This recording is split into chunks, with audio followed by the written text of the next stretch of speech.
السلام علیکم اسٹوڈنٹس، امید ہے آپ خیریت سے ہیں۔ میرا نام انعام قاضی ہے۔ آج کے اس ویڈیو میں ہم یونٹ 6 میں دیے گئے ٹیکسٹ کی ریڈنگ ود ایکسپلینیشن کریں گے۔ یہ جو ٹیکسٹ ہے یہ ایک ایسے ہے جو کہ رالف والڈو ایمرسن، جو کہ ایک امریکن رائٹر ہیں اور ایک بہت زبردست فلاسفر بھی ہیں، ان کا یہ ایک ایسے ہے جو کہ ویسے تو بہت طویل ہے لیکن ہمیں یہاں اس کو شارٹ کر کے دیا گیا ہے۔ یہ ایسے جس کو میں کہوں گا کہ it is one of my favourite readings in this new book, اور کوشش کروں گا کہ اس کو میں بہتر طریقے سے ایکسپلین کر سکوں اور اس کا جو بیسک میسج ہے وہ آپ اس کو سمجھ سکیں۔ تو اس کو شروع کرتے ہیں۔ اس کا ٹائٹل ہے سیلف ریلائنس۔ سیلف ریلائنس کا سمپل مطلب ہے خود انحصاری یا خود اعتمادی، کہ انسان جو ہے اگر خود پر انحصار کرے، خود پر اعتماد کرے تو اس کو بھی خدا نے ان صلاحیتوں سے نوازا ہے کہ جو وہ دوسروں میں دیکھتا ہے اور انسپائر ہوتا ہے۔ یعنی ہر فرد کو، ہر انڈیویجول کو خدا نے مخصوص صلاحیتوں کے ساتھ اس دنیا میں بھیجا ہے۔ اس کی مثال ہم یوں سمجھ لیں کہ جس طرح ہمارا تھم امپریشن ہمیں یونیک بناتا ہے، تو یہ ایک آؤٹر اسکن پر موجود ہماری ایک آئیڈینٹی کو یونیک کرتا ہے۔ تو انٹرنلی جو خدا نے ہمیں صلاحیتیں دی ہیں، جو ہمیں کوالٹیز دی ہیں، وہ کس طرح سے یونیک نہیں ہو سکتی، تو وہ بالکل یونیک ہیں۔ اور کس وجہ سے ہم ان کو ڈسکور کرنے سے رہ جاتے ہیں، وہ یہ وجہ ہے کہ ہمیں خود پر اعتماد نہیں ہوتا اور ہم خود کو ویلیو نہیں دے رہے ہوتے ہیں اکثر۔ تو رالف والڈو ایمرسن نے اس ایسے میں جو اصل بات کی ہے وہ یہی ہے کہ آپ خود میں ایک یونیک انسان ہیں، خود میں آپ ایک مکمل بہت بڑے شاعر ہو سکتے ہیں، بہت بڑے سیج یا بہت بڑے عقل مند کوئی دانا انسان ہو سکتے ہیں، لیکن ضرورت کس چیز کی ہے کہ خود پر اعتماد کریں اور خود کے اندر موجود جو کوالٹیز ہیں، جو آپ کے خیالات ہیں، ان کو اظہار میں لے کر آئیں۔ تو اس کے بعد اب ہم اس کو ایکچول ایسے جو ہے اس کو شروع کرتے ہیں۔ To believe your own thought, to believe that what is true for you in your private heart is true for all men۔ سب سے بنیادی چیز کیا ہے؟ to believe your own thought، کہ اپنے تھاٹس پر آپ خود یقین کریں۔ جو آپ کے ذہن میں آنے والا خیال ہے وہ ایک بہت یونیک خیال ہو سکتا ہے، لیکن ہم چونکہ اس کو اس لیے اہمیت نہیں دیتے کیونکہ وہ ہمارے اپنے ذہن میں آنے والا خیال ہے، تو ہم خود کو جب ویلیو نہیں دیتے تو اپنے خیال کو بھی اس طرح سے ویلیو نہیں دیتے۔ تو یہ کہتا ہے کہ to believe your own thought, کہ اپنے تھاٹس پر، اپنے خیال پر، اپنے شعور پر یقین رکھنا، اور یہ یقین رکھنا to believe that what is true for you, جو آپ کے دل کی سچائی ہے، جو آپ دل میں جس چیز کو درست جانتے ہیں۔ ان یور پرائیویٹ ہارٹ کا مطلب بالکل ہر چیز سے ہٹ کر، ہر طرح کی خامی سے، ہر طرح کی خواہشات سے ہٹ کر آپ جس چیز کو درست سمجھتے ہیں، سچ سمجھتے ہیں، وہی حقیقت میں تمام انسانوں کا سچ ہوتا ہے۔ سچائی بیسیکلی ایک ایسے پانی کی مانند ہے کہ جو سمندر کا پانی ہو، دریا کا پانی ہو یا نل سے ٹپکنے والا پانی ہو، وہ پانی ایک ہی ہے۔ تو اسی طریقے سے جو ایک دل کی سچائی ہے وہ دراصل تمام دلوں کی سچائی ہے، وہ دراصل تمام لوگوں کا سچ ہے۔ اس کی مثال ہم یوں سمجھ سکتے ہیں کہ ہم کوئی بہت اچھا شعر سنیں، بہت اچھی کوئی کوٹیشن پڑھیں، تو ہمارا دل بھی گواہی دیتا ہے کہ یس دس از ٹرو۔ اب وہ بیسیکلی جس شخص نے وہ شعر کہا یا جس شخص نے وہ کوٹ جس شخص کی ہے اس نے لکھی یا کہی، تو اس نے یہ سوچ کر نہیں لکھی یا کہی تھی کہ یہ میں کوئی کوٹ کہہ رہا ہوں یا لکھ رہا ہوں، اس نے تو اپنے خیال کا اظہار کیا لکھ کر یا بول کر، لیکن جب وہ دوسرے لوگوں تک پہنچا تو دوسرے لوگوں کو یوں لگا کہ یہ تو ہمارا بھی خیال ہے۔ تو اس سینس میں رائٹر نے کہا کہ جو چیز آپ کے دل کی سچائی ہے، جو آپ جس حقیقت تک پہنچے ہیں، وہی دراصل حقیقت ہے جو تمام لوگوں کے لیے یکساں ہے۔ اور اس کو پھر اس نے کہا دیٹ از جینیس، اور یہی وہ شعور ہے، یہی وہ عقل مندی ہے، یہی وہ دانائی ہے کہ جو انسان خود پر بھروسہ کر کے پا سکتا ہے۔ آگے رائٹر کہتے ہیں speak your latent conviction. Latent کا مطلب ہوتا ہے ہڈن یا انسائڈ، کہ آپ کا جو چھپا ہوا کنوکشن ہے، جو یقین ہے، جو آپ کے دل میں پائے جانے والا یقین ہے یا آپ کا بلیف ہے، اس کا اظہار کریں۔ اینڈ اٹ شل بی دا یونیورسل سینس، یہ وہی بات ہے ریپیٹ ہو رہی ہے جو پیچھے کی گئی، کہ آپ اپنے دل میں چھپی اس سچائی کا اظہار کریں تو آپ کو پتہ چلے گا کہ یہ سچائی محض آپ کی نہیں بلکہ تمام لوگوں کی یہ سچائی ہے، کیونکہ اس سچائی کو ایک گلوبل یا یونیورسل یا تمام لوگوں کی طرف سے اس کو ویلکم کیا جائے گا، یعنی تمام لوگ اس کو سمجھیں گے کہ یہ ہمارے دل کی بھی آواز ہے۔ بالکل ایسے ہی جیسے ہم کوئی بہت اچھی سی کوٹیشن پڑھتے ہیں تو لگتا ہے کہ یہ ہمارے دل کی بھی آواز ہے، ہم اس سے اگری کرتے ہیں۔ اور آگے کہتا ہے کہ for always the in most becomes the out most, کہ جو آپ کے دل کی گہرائی میں جو پائے جانے والی بات ہے وہی دراصل آؤٹ موسٹ یعنی کہ باہر لوگوں کی بھی وہی بات ہوتی ہے، وہی خیال ہوتا ہے، وہی ان کی سوچ ہوتی ہے۔ تو اگین میں ریفر کروں گا کہ جب ہم کوئی اچھی کوٹ پڑھتے ہیں تو وہ دراصل کوٹ جو تھی، وہ دراصل اچھے الفاظ جو تھے وہ اس شخص کے دل کی آواز تھی، اور وہ باہر آ کر تمام لوگوں کی آواز بن گئے۔ آگے کہتے ہیں کہ a man should learn to detect and watch that the ray of light۔ اچھا یہاں ایک مسٹیک ہے، یہاں جو آرٹیکل دا لکھا ہے اس کو ہم نے نہیں یوز کرنا یہاں پر، تو اس سینٹنس کا اسٹرکچر پھر کریکٹ ہو جائے گا۔ A man should learn to detect and watch، کہ انسان کو یہ صلاحیت اپنے اندر پیدا کرنی چاہیے کہ وہ ڈیٹیکٹ کر سکے اور واچ کر سکے کس چیز کو، that ray of light، کہ اس روشنی کی کرن کو وہ ڈھونڈ سکے which flashes across his mind، کہ جو اس کے ذہن میں چمکتی ہے۔ اچھا ray of light کا مطلب وہ عمدہ خیال کہہ سکتے ہیں، وہ زبردست یونیک آئیڈیا کہہ سکتے ہیں جو اس کے دماغ میں پیدا ہوتا ہے۔ یعنی انسان جو ہے جب اپنے سیلف پر ریفلیکشن کرتا ہے، جب وہ سوچ وچار کرتا ہے، جب وہ تنہائی میں بیٹھتا ہے تو اس کے ذہن میں بھی بہت اچھے خیالات آ سکتے ہیں۔ وہ رے آف لائٹ جو ہے، وہ جو نور کی کرن ہے، وہ جو شعور ہے، وہ انسان کے اپنے اندر سے پھوٹ سکتا ہے۔ کیونکہ جتنے لوگ جن کا ہم ذکر کرتے ہیں اچھے لفظوں میں، جو بڑے باشعور لوگ تھے، بڑے علم والے، بڑے عقل والے لوگ تھے، تو ان کے ذہن میں جو خیال پیدا ہوا، جو انہوں نے اس کو دریافت کیا، اسی طرح سے ہمارے اندر بھی پیدا ہونے والا خیال ہم دریافت کر سکتے ہیں۔ اور پھر آگے کہتا ہے، یہ انکریج کرنے کے لیے رائٹر کہتا ہے across his mind from within more than the luster of the spheres of bards and sages۔ luster کا مطلب یہاں لائٹ ہے، روشنی ہے، چمک ہے، اور spheres of bards کا مطلب ہے poets، اور sages کا مطلب جو عقل مند دانا لوگ جو ہوتے ہیں، philosophers کہہ لیں، ان لوگوں کی یہ بات کرتا ہے۔ تو ہمیں انکریج کرنے کے لیے کہتا ہے کہ ہمیں وہ روشنی، وہ شعور کی جو ایک چمک ہے وہ تلاش کرنے کی ضرورت ہے، اور اگر ہم اس تلاش کرنے کے قابل ہو گئے، اسے ڈھونڈنے کے قابل ہو گئے، تو یہ بھی ممکن ہے کہ اس کی روشنی ان بڑے شاعروں سے، ان بڑے دانا لوگوں سے بھی زیادہ ہمیں میسر ہو، کہ ہمیں اس کا شعور نہیں ہے۔ تو سمپل یہاں رائٹر جو ہمیں جس طرف ہمارا دھیان دلاتا ہے اور ہمیں انکریج کرتا ہے وہ کیا ہے کہ ہم اپنے اندر کے جو خیالات ہیں، ہمارے جو وہ سوچ ہے، اس پر غور و فکر کریں، تو ممکن ہے کہ ہماری سوچ اس سے بھی کہیں زیادہ عمدہ ہو کہ جو ابھی تک ہم نے جن خیالوں کو دیکھا ہے یا پرکھا ہے، جو بڑے بڑے شاعروں کے کلام میں یا بڑے بڑے دانا لوگوں کے اقوال میں ہمیں ملتے ہیں۔ اب آگے کہتا ہے کہ انسان ایک تو اس طرف غور نہیں کرتا، اور کبھی اس کا دھیان اگر اس طرف جائے بھی، کوئی خیال ایسا جو اس کو لگے کہ بڑا اچھا سا ہے، تو وہ کیا کرتا ہے، اپنے خیال کو ڈسمس کر دیتا ہے۔ Yet he dismisses without notice his thought, یعنی وہ اپنے ہی خیال کو بغیر پرکھے، بغیر اس کو نوٹس کیے ریجیکٹ کر دیتا ہے۔ اور کیوں؟ بیکاز اٹ از ہز، اور سوچتا ہے کہ یہ تو میرا خیال ہے، اس کی کیا وقت ہے،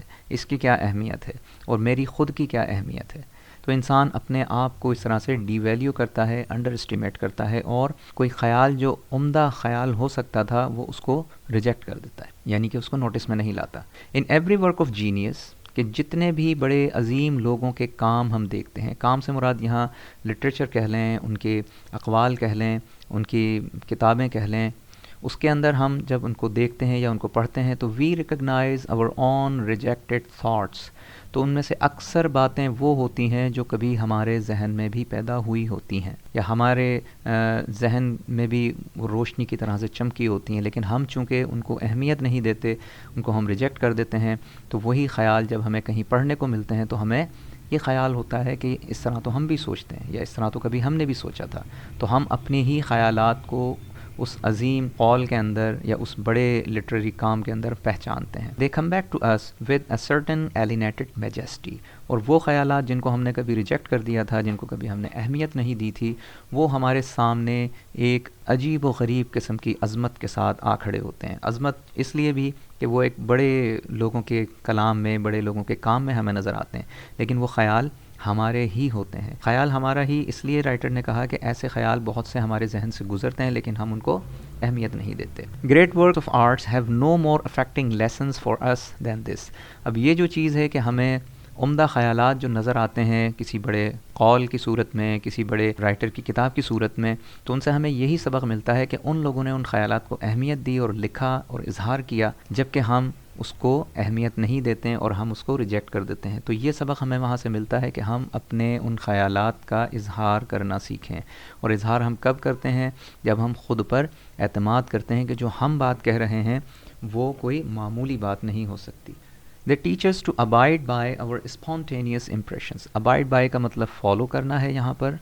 اور spontaneous کا مطلب ہوتا ہے فطری، نیچرل طریقے سے، بغیر کسی بناوٹ کے. تو اب یہ چیزیں جو ہم کسی گریٹ ورک آف آرٹ کو پڑھتے ہیں تو ہم کیا چیز سیکھتے ہیں کہ ہمیں اپنے جو فطری خیالات ہیں جو خود بخود ہمارے اندر پیدا ہوتے ہیں، جو ہم امپریشنس کا مطلب یہاں آئیڈیاز کہہ لیں، تھاٹس کہہ لیں، تو وہ ہمیں ان کو فالو کرنا چاہیے، ان کو ریجیکٹ نہیں کرنا چاہیے. اور کس طرح؟ With good humoured inflexibility. Good humoured کا سمپل مطلب ہے اچھے انداز سے، اور انفلیکسیبلٹی کا مطلب وداؤٹ کنفارمٹی. اچھا، وداؤٹ کنفارمٹی کا مطلب بغیر کہیں جھکے، بغیر سرنڈر کیے، بغیر کسی سامنے والے اپوزنگ خیال کے آگے سرنڈر کیے ہمیں اپنی بات سامنے رکھنی چاہیے، اور ایک اچھے انداز سے. یعنی یوں کہیں کہ ہم کوئی خیال اپنا پیش کرنا چاہتے ہیں تو بجائے اس کے کہ ہم کسی مباحث میں پڑھیں، بلکہ بڑے اچھے انداز سے، خوبصورت انداز سے اپنی بات سامنے رکھیں، اور جو بات ہمارے سامنے پیش کی جا رہی ہو جس کو ہم سمجھتے ہیں کہ وہ درست نہیں ہے تو اس کے آگے سرنڈر نہ کریں اور اچھے انداز سے اس کو ریجیکٹ کریں. دین موسٹ وین دا ہول کرائے of voices is on the other side. یعنی کرائے آف وائسز کا مطلب ہے لوگوں کی باتیں، زمانے کی باتیں یا لوگوں کے اپینین. تو لوگوں کے اپینین کو فالو ایک تو نہ کریں، پلس اس سے جب ہم اختلاف کریں تو انفلیکسیبلٹی جو اس کے سامنے دکھائیں تو وہ اچھے انداز سے ہو، گڈ ہیومرڈ ہو، یعنی لڑائی جھگڑے کا یا غصے کا اظہار نہ ہو. ادروائز ورنہ کیا ہوگا؟ یعنی سمپل یہاں اس نے کہا ہے کہ اظہار ضرور کریں، اور نہیں کریں گے تو کیا ہوگا؟ Otherwise tomorrow a stranger will say with masterly good sense precisely what we have thought. تو کیا ہوگا کہ کسی دن کوئی شخص ہماری ہی کسی بات کو جس کو ہم نے ریجیکٹ کر دیا، وہ ایک ماسٹرلی گڈ سینس کے ساتھ، بڑے اچھے عمدہ انداز کے ساتھ، بڑے خوبصورت الفاظ کے ساتھ، ایگزیکٹلی، پریسائسلی کا مطلب ایگزیکٹلی وہی ہمارے سامنے کہہ رہا ہوگا واٹ وی ہیو تھاٹ، جو ہم نے کبھی سوچا تھا، and felt all the time, یا جو ہم اکثر سوچا کرتے تھے یا جو ہمارے ذہن میں اکثر رہتا تھا.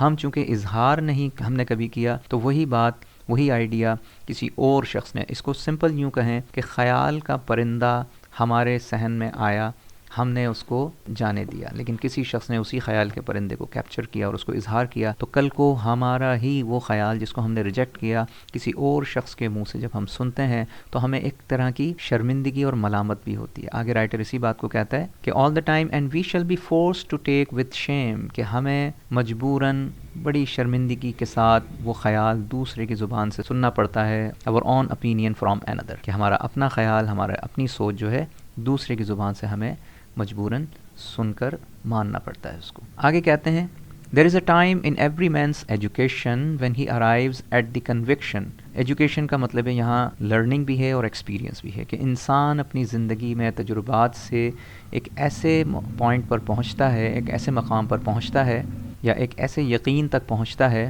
اچھا، یہاں کنوکشن کا مطلب یقین بھی ہے اور کنکلوژن بھی ہم اس کو کہہ سکتے ہیں، کہ ایک ایسے نتیجے پر پہنچتا ہے جہاں اس کو یہ پتہ چلتا ہے that envy is ignorance. envy کا مطلب ہوتا ہے حسد کرنا، جلنا، اور ignorance جہالت. اب یہ بڑا ایک باریک سا نکتہ ہے کہ envy ہم کسی سے جل رہے ہوتے ہیں، حسد کر رہے ہوتے ہیں، کس وجہ سے؟ کہ ہم کسی کی خوبیوں پر نظر ڈالتے ہیں تو ہمیں یہ لگتا ہے کہ اس شخص کے پاس یہ چیز بھی ہے، یہ چیز بھی ہے، یہ صلاحیت بھی ہے، اس کے پاس یہ کمال بھی ہے، لیکن ہم خود کے پاس موجود، خود کے اندر موجود کمالات کو، خوبیوں کو اور کوالٹیز کو نہیں دیکھ رہے ہوتے ہیں. تو اس کا سمپل مطلب کیا ہے کہ envy جب آپ ہو رہے ہیں، جب دوسرے، یا اس کو میں اور آسان کر کے اگر سمجھاؤں، فرض کریں کہ کسی شخص کے پاس کوئی باکس ہے اور اس کے اندر سے بہت سی کوالٹیز، بہت سی اچھی اچھی چیزیں اس کے پاس نکلی ہیں، تو ہم اس کو دیکھ رہے ہیں کہ اس کے پاس کیا کیا کچھ ہے، اور جو ہمارے پاس موجود باکس ہے ہم نے اس کو کھول کر کبھی دیکھا ہی نہیں. اور وہ باکس کا مطلب کیا؟ ہمارے اندر پڑی ہوئی وہ صلاحیتیں ہیں اس باکس میں کہ جس کو ہم نے کبھی کھول کر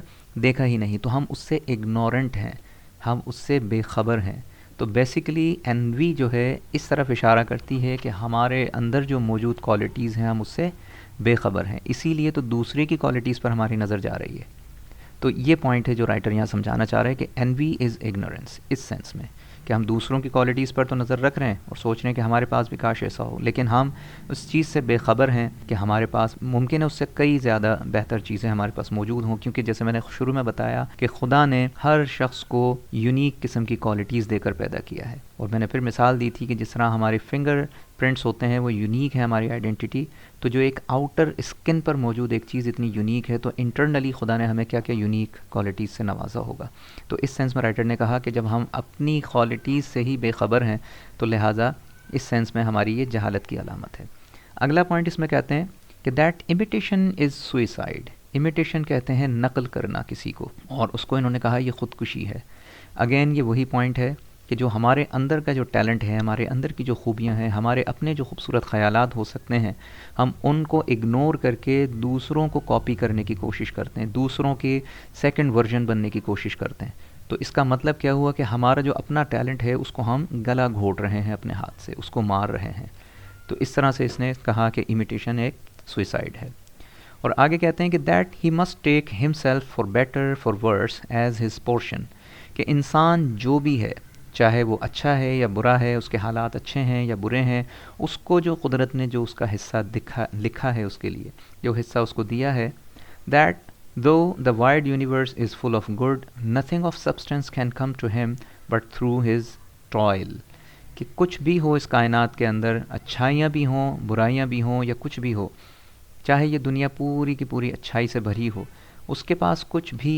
ویلیوبل نہیں آ سکتا۔ سبسٹنس کا مطلب نتھنگ آف سبسٹنس، یعنی کوئی کام کی چیز یا کوئی اچھی کوالٹی اس کے اپنے اندر پیدا نہیں ہو سکتی، بٹ تھرو ہز اون ٹوائل، ٹوائل کا مطلب ہے محنت یا مشقت، کہ جب تک وہ خود سے کوشش نہ کرے، خود سے محنت نہ کرے۔ bestowed on that plot of ground which is given to him to till، ٹل کا مطلب ہوتا ہے کلٹیویٹ کرنا۔ اب یہ رائٹر نے تھوڑا سا فگریٹو انداز میں بات کی ہے کہ جب تک انسان خود سے کوشش نہ کرے، یا یوں کہیں کہ اس کو جو ایک زمین کا ٹکڑا دیا ہے کہ وہ خود سے اس میں بیج نہ بوئے، اس میں ہل نہ چلائے، اس میں اس کی آبیاری نہ کرے، تب تک وہ اس کا پھل نہیں پا سکتا۔ اس کا سمپل مطلب یہ ہے، ہر شخص کو خدا نے جو صلاحیتیں دی ہیں وہ خود ہی ان کو دریافت کر کے ان کا اظہار کر سکتا ہے، اور دوسرا جو ہے اس کو وہ دیکھ کر اس کی کاپی کر کے سیکنڈ ورژن بننے کی کوشش کرے گا، تو بیسیکلی اوپر جو بتایا رائٹر نے کہ وہ سوئسائڈ کر رہا ہے ایک طرح سے۔ آگے کہتے ہیں کہ دا پاور وچ ریزائڈس ان ہم، یا ریزائڈس کا مطلب ہے ایگزسٹ کرنا، کہ وہ قوت، وہ پاور جو اس کے اپنے اندر موجود ہے، ان ہم از نیو ان نیچر، تو وہ بالکل ہٹ کر ہے سب سے، نیو کا مطلب ہے بالکل جدا، اینڈ نن but he knows what he can do, اور وہی شخص جانتا ہے کہ وہ کیا کر سکتا ہے، اس کے اندر کیا صلاحیت ہے جو دوسرے میں نہیں پائی جاتی، یعنی کہ یونیک صلاحیت اس کے اندر موجود ہے۔ Nor does he know until he has tried, اور وہ کب تک اس کو پتہ نہیں چلتا، جب تک کہ اس نے اس کو جاننے کی کوشش نہ کی ہو۔ اس کی مثال ایسے ہی ہے جیسے کلاس میں اسٹوڈنٹس کو کوئی اسائنمنٹ دی جائے، پریزنٹیشن دی جائے، تو اکثر بچوں کا جو انیشیل رسپانس ہوتا ہے وہ اوائڈ کرنے کی کوشش کرتے ہیں، وہ پیچھے ہٹنے کی کوشش کرتے ہیں، چھپنے کی کوشش کرتے ہیں، لیکن اگر ٹیچر جو ہے ان کو انکریج کرے، موٹیویٹ کرے، یا یوں کہیں کہ تھوڑا سا فورس کرے، اور ان کو زبردستی بھی اگر کسی اسٹوڈنٹ کو بلا کر وہاں کھڑا کر دے پریزنٹیشن کے لیے، اب وہ بچہ بائی فورس آیا ہے، انولنگ ہے، لیکن پھر بھی اس نے کچھ نہ کچھ پریزنٹ کیا ٹوٹا پھوٹا، اب جب وہ جا کر بیٹھے گا تو ایک تو وہ آنے سے پہلے بیٹھا ہوا تھا، اور اب وہ پریزنٹ کرنے کے بعد جب جا کر بیٹھے گا تو دونوں میں تھوڑا فرق ہوگا، کیونکہ پہلے اس کو ایک خوف تھا، اس کو لگتا تھا کہ مجھے کچھ نہیں آتا، لیکن جب وہ سیکنڈ ٹائم جب وہ بیٹھا ہوا ہے تو اس کو کم از کم ایک سینس آف اچیومنٹ ہے کہ میں نے کچھ تو کیا ہے، کہ میں نے فیس تو کیا ہے، میں کم از کم سامنے جا کر تو کھڑا ہوا ہوں۔ تو اب اس کو یہ صلاحیت اس کی کب پتہ چلی؟ جب اس نے خود نے اس کو ٹرائی کیا۔ اچھا، انیشلی بے شک بائی فورس اس نے کیا یا کسی طرح سے کیا، لیکن بعد میں کم از کم اس کو جو ایک ہیزیٹیشن تھی، اس کو جو ایک بہت زیادہ رکاوٹ محسوس ہوتی تھی، اب وہ رکاوٹ یا وہ ہیزیٹیشن کسی حد تک ریڈیوس ہو جاتی ہے۔ اسی طریقے سے سیکنڈ ٹائم، تھرڈ ٹائم، اور یہاں تک کہ وہ 10 بار کم از کم اس پریکٹس سے اگر گزرے گا تو اس کی اب وہ کیفیت نہیں رہے گی جو اس کی فرسٹ ٹائم میں تھی یا سیکنڈ ٹائم میں تھی۔ تو اس کا مطلب کیا ہوا کہ اس نے جب خود سے اس چیز کو ٹرائی کیا تو اس پر یہ آشکار ہوا کہ اس کے اپنے اندر کیا صلاحیت موجود ہے۔ ہم جتنے بھی لوگ دیکھتے ہیں بہت اچھے مقرر ہیں، بہت اچھے بولنے والے ہیں اور پریزنٹ کرنے والے ہیں چیزوں کو، تو ہمیں لگتا ہے کہ یہ بہت پرفیکٹ جو کر رہے ہیں تو یہ شاید سیکھ کر اس طرح سے آئے. ایسا کوئی نہیں ہوتا. ان میں سے بہت سے وہ ہوتے ہیں جو شاید اس اسٹوڈنٹ کی طرح کسی زمانے میں ہیزیٹنٹ تھے، چھپنا چاہتے تھے، ڈر رہے ہوتے تھے لوگوں کا فیس کرنے میں، لیکن جب وہ ایک بار، دوسری بار، تیسری بار اور یہاں تک کہ تواتر کے ساتھ انہوں نے جب اس چیز کو فیس کیا، یعنی پریکٹیکلی انہوں نے اس کو ٹرائی کیا، تو پھر وہ اس قابل ہو گئے کہ اپنے اس جوہر کو، اپنی اس کوالٹی کو انہوں نے پہچان لیا، اور اسی کی بنیاد پر وہ ہمیں ایک بہت کامیاب انسان نظر آ رہے ہوتے ہیں. تو یہ ہے وہ پوائنٹ جو رائٹر یہاں بتاتا ہے. A man is relieved and happy. آگے پڑھتے ہیں اس کو. A man is relieved and happy when he has put his heart into his work. کہ انسان جب دل سے اپنا کام کرتا ہے، دل لگا کر اپنی پوری ایفرٹس کے ساتھ کام کرتا ہے، تو اس کا دل جو ہے وہ اس بوجھ سے آزاد ہو جاتا ہے. ایک ہلکا پن اس کو محسوس ہوتا ہے، کیونکہ جب ہم کوئی کام پورے دل سے، پوری نیت کے ساتھ، خوش نیت کے ساتھ کرتے ہیں تو ہمارے دل پر کوئی بوجھ نہیں ہوتا. اینڈ ڈن ہز بیسٹ، ہم اپنی پوری اس میں کوشش کی ہوتی ہے. جس طرح 3 ایڈیٹس مووی کے اندر اسی میسج کو دیا ہے کہ انسان وہ کام کرے جو اس کی دل کی خواہش ہو، تو وہ بہت اچھے انداز سے کرے گا، دل سے کرے گا، اور اس پر کوئی بوجھ نہیں ہوگا. جبکہ وہ کام جو زبردستی اس پر تھوپ دیا جائے تو کیا ہوگا کہ وہ کام ایک تو دل سے نہیں کرے گا، اس کو اچھے انداز سے نہیں کرے گا، اور ممکن ہے کہ اس کے نتائج بھی ویسے نہ آئے.